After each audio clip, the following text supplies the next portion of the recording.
Good morning, students. Class plus one subject business studies. Today we are doing chapter first business and introduction.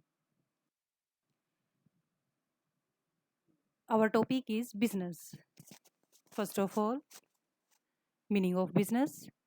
Business का meaning क्या है कि business related है किससे purchase और cell से किसकी थिंग्स की गुड्स की। तो बिजनेस में जो क्या है हम गुड्स और सर्विसेज की परचेजिंग और सेलिंग की जो भी एक्टिविटी हैं सेल करने के लिए, तो वो सारी एक्टिविटी हम इसमें करते हैं। बिजनेस में प्रोडक्शन ऑफ गुड्स से लेकर जो सर्विसेज जो हम कंज्यूमर को प्रोवाइड करते हैं वो भी इंक्लूड की जाती है। तो बिजनेस का मीनिंग क्या हुआ कि बिजनेस एक ब्रॉडर सेंस में अगर हम कहें तो बिजनेस का मीनिंग है कि वो सारी एक्टिविटी जो प्रोडक्शन से लेकर के कंजम्पशन के प्लेस तक की जाती हैं वो सारी हम बिजनेस में इंक्लूड करते हैं। वो एक्टिविटी कौन कौन सी हो सकती हैं? ट्रांसपोर्टेशन भी है, कम्युनिकेशन भी है, इंश्योरेंस भी है, उसमें स्टोरेज और बैंकिंग। मतलब कि प्रोडक्ट को आप तक पहुंचाने के लिए जो ट्रांसपोर्टेशन हमने यूज़ की है वो भी इसके अंडर आएगी। जिन जिन पर्सन से हमने बात की है, डील की है, वो इसके अंडर आएंगे। जो बीमा कंपनीज हैं, इंश्योरेंस जो कंपनीज हैं उसको इंक्लूड करेंगे। स्टोरेज यानी कि जहाँ पर आपने प्रोडक्ट को बना करके रखा है वो भी इसके अंडर इंक्लूड होगा। बैंकिंग जो भी फाइनेंशियल इंस्टीट्यूट से प्रोडक्ट बनाने के लिए या अदर एक्टिविटीज़ के लिए जो भी लोन या पैसा लिया है वो भी इसके अंडर इंक्लूड होगा। डेफिनेशन बाय एल एच हेने ने क्या कहा है कि बिजनेस जो क्या है एक ऐसी ह्यूमन एक्टिविटी है जिसको प्रोडक्ट जिसको गुड्स को प्रोड्यूस करके और उनको सेल करके हम क्या करते हैं, वेल्थ गेन करते हैं। वेल्थ यानी कि पैसा जो क्या है हम वो अर्न करते हैं। Now, characteristics of business. Business have some characteristics. First of all, an economic activity. Business जो क्या है एक economic activity है. Economic activity means related to earn money. तो इसमें हमारा पर्पस जो क्या है पैसा अर्न करना होता है। सो इसे हमें क्या कहा है कि ये एक इकोनॉमिक एक्टिविटी है। Second is exchange of goods and services. अब हम पैसा अर्न करेंगे, कैसे करेंगे? गुड्स और सर्विसेज को एक्सचेंज करके, यानी कि जो बिजनेसमैन है वो आपको या तो गुड्स देगा या फिर सर्विसेज देगा, उसके बदले में ही जो क्या है कंज्यूमर उसको पैसे देता है। मान लो एक क्लॉथ शॉपकीपर है, आप क्या उससे क्लॉथ लेंगे तभी आप उसको पैसे देंगे। उसने क्या दिया? गुड के रूप में आपको क्लॉथ जो क्या है वो दिया है और आपने उसको क्या दिया? उसके बदले में आपने दिए हैं पैसे। उसका जो प्राइस था वो आपने उसको दिया है। Third is regularity in dealing. Business हम तब कहेंगे कि जब आप जो इकोनॉमिक एक्टिविटी कर रहे हैं उसमें रेगुलरिटी हो। ये नहीं है कि आप उसको एक बार करके छोड़ देंगे तो वो एक बिजनेस हो जाएगी, नहीं। फॉर एग्जांपल मान लो आपके पास एक पुराना स्कूटर है, आपने उसको सेल कर दिया और सेल करने के बाद आपको कुछ जो क्या है प्रॉफिट हुआ है, बट वो बिजनेस नहीं है। आपने पैसा तो अर्न किया, आपको होगा कि इकोनॉमिक एक्टिविटी तो हमने की है, पैसा अर्न किया है हमने, बट वो आपका जो क्या है बिजनेस नहीं है क्योंकि उसमें कंटिन्यूटी नहीं है। क्योंकि आपने एक बार अपना सेल कर दिया स्कूटर तो आपकी जो क्या है वहीं पर बात खत्म हो गई।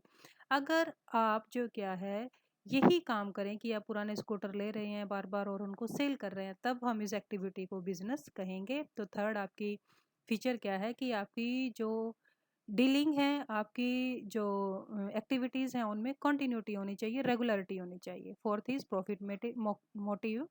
हर एक बिजनेसमैन का जो ऑब्जेक्टिव होता है मेन कि टू अर्न प्रॉफिट। पर हाउ टू अर्न प्रॉफिट, इसके लिए जो क्या है उसको first of all consumer satisfaction को भी ध्यान में रखना पड़ेगा। कोई भी बिजनेसमैन है उसका मेन मोटिव तो प्रॉफिट अर्न करना ही होता है। पर प्रॉफिट अर्न करते करते कई बार जो क्या है बिजनेस में लॉस भी हो जाता है। ये नहीं है कि बिजनेस में हर बार आपको प्रॉफिट ही होगा, कभी कभी लॉस भी उठाना पड़ सकता है। तो इसका मतलब ये नहीं है कि वो आपकी बिजनेस की लाइन से वो बाहर हो गया, नहीं जी। पर हमारा मोटिव जो क्या है वो प्रॉफिट अर्न करना होना चाहिए। मे बी लॉस हो जाए तो it doesn't matter. Fifth is element of risk. Business जो क्या है कोई ऐसा नहीं है कि जिसमें आपको रिस्क ना उठाना पड़े, चाहे वो छोटे से छोटा हो, चाहे वो बड़े से बड़ा बिजनेस हो, हर एक में रिस्क फैक्टर जो क्या है वो एग्जिस्ट होता है। अब जो रिस्क है, रिस्क का मतलब क्या है कि मान लो कहीं भी बिजनेस में कोई भी प्रॉब्लम आ जाती है जिनकी वजह से आपको लॉस उठाना पड़ सकता है। तो ये भी बिजनेस का एक फीचर है कि जो रिस्क का जो फैक्टर है हर एक बिजनेस में वो एग्जिस्ट रहेगा। कोई भी ऐसा बिजनेस नहीं होगा जिसमें रिस्क फैक्टर ना हो। Next is creation of utility. Business जो क्या है यूटिलिटी क्रिएट करता है। यूटिलिटी कैसे क्रिएट करेगा? जैसे प्रोडक्ट जहाँ पर बन रहा है उसको आपको यहाँ पर वो प्रोवाइड करवा रहा है जहाँ पर आप रहते हैं। तो ये क्या कौन सी यूटिलिटी करी क्रिएट? आपकी करी है ये प्लेस यूटिलिटी। मान लो एक जगह से उठा करके उस जगह पर वो प्रोडक्ट दिया जहाँ पर उसकी जो क्या है ज़्यादा यूज़ करते हैं लोग, जहाँ पर उसकी ज़्यादा इम्पोर्टेंस है। ये होती है प्लेस यूटिलिटी। अब फॉर्म यूटिलिटी कैसे कि रॉ मटेरियल कोई उठाया और उससे जो क्या है कोई नया प्रोडक्ट बना दिया। मान लो जैसे गन्ने से चीनी बनाना, शुगर बनाना। अब शुगर केन लिया, अब उसकी प्रोसेसिंग करके नई चीज़ आपके पास जो क्या है वो बना दी गई और क्या आया आपके पास? शुगर की फॉर्म जो क्या है वो आ गई। तो इसमें उसने क्या कर दिया कि प्रोडक्ट की फॉर्म को चेंज कर दिया है। थर्ड है हमारा टाइम यूटिलिटी। टाइम यूटिलिटी मतलब कि जिस टाइम आपको जिस प्रोडक्ट की नीड होती है उसी टाइम आपको वो प्रोवाइड करवाना। लाइक वुलन क्लॉथ्स का जो प्रोडक्शन है ये नहीं है कि उसको सर्दियों में ही बनाने बैठते हैं। प्रोडक्शन तो टाइम से पहले हो जाता है और उसको आपको कब प्रोवाइड करवाया जाता है? जब आपको उसकी नीड होती है। थर्ड है last one is ownership. Ownership utility means जब आप उस प्रोडक्ट को शॉपकीपर से परचेज कर लेते हैं तब उसका जो ओनरशिप है, उसका जो मालिक है कौन बन जाता है? जो उसको परचेज कर लेता है। तो यहाँ पर उसने क्या किया? ओनरशिप यूटिलिटी को क्रिएट कर दिया।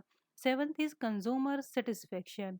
बिजनेस का मेन एम जो क्या है प्रॉफिट अर्न तो करना है, बट सेम टाइम में उसको क्या करना है? कंज्यूमर को भी सेटिस्फाइड करना है। कंज्यूमर की जो सेटिस्फेक्शन है वो भी इक्वली इम्पोर्टेंट है same as to earn profit. So आपने कंज्यूमर को जब आप सेटिस्फाइड करेंगे तभी जो क्या है वो बार बार आपकी दुकान पर आएगा, तभी आपकी सेल्स जो क्या है वो ज़्यादा होंगी। सेल्स ज़्यादा होंगे आपके ऑटोमेटिकली प्रॉफिट जो क्या है वो ज़्यादा होंगे। तो इसके लिए इस कंज्यूमर सेटिस्फेक्शन के लिए आपको करना क्या होगा? तो आपने एज ए बिजनेसमैन आपने you should make this type of goods and services according to the taste of the consumer, so you can get success. तो जब आप कंज्यूमर की टेस्ट को प्रेफरेंस को ध्यान में रख करके अपना प्रोडक्शन करेंगे तभी जो क्या है कंज्यूमर सेटिस्फाइड होगा। Thank you. Note down this topic in your notebook and revise it.